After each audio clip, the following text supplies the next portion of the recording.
Alright, and so I'm a millennial, and as most single millennials do, as well as some not single millennials, I have a Tinder.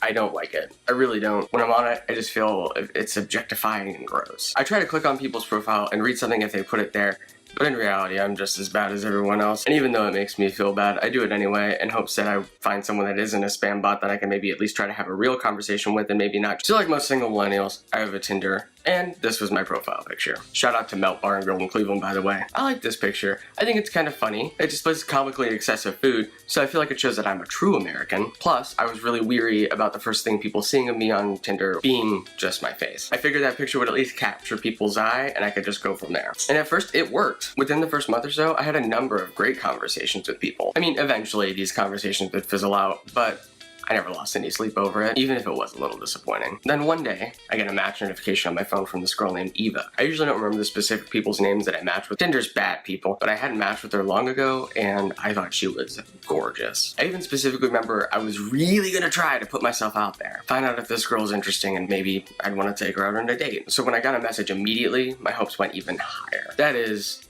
until I opened up the message. Here, let me read it for you on my computer. Hey, I'm not trying to be mean, but I swiped right, so I can ask you where you got that sandwich from. Cry emoji face, cry emoji face. I would really appreciate it if you told me.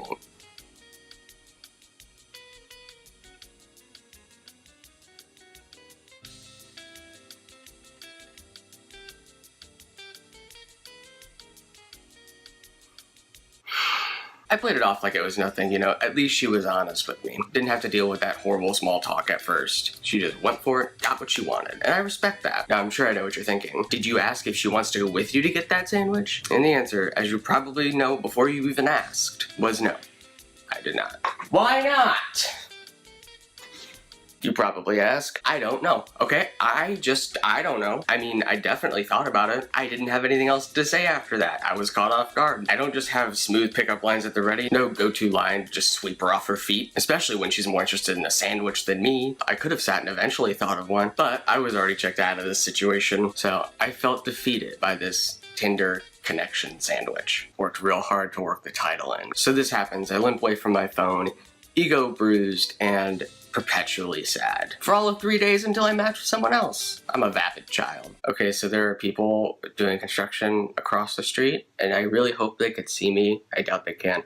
I really hope they could see me talking to a camera in my bedroom, because that would be really funny, especially if they end up in my yard cutting trees down, and I could just stare at them while I talk to you guys and make them feel really, really uncomfortable. So yeah, a few days later I matched with someone else on Tinder, and of course they ask about the sandwich. I just wanted to throw my phone on the ground at that point, set it on fire along with the picture, but instead I stepped away from my phone. I thought really hard about what I should say here. I started a conversation. After I told her where I got the sandwich from, I asked her, where's your favorite place to go get food? What are the things that she interested in? What does she do for a living? And now we're married. Let's bring her in. Nope, just kidding. No.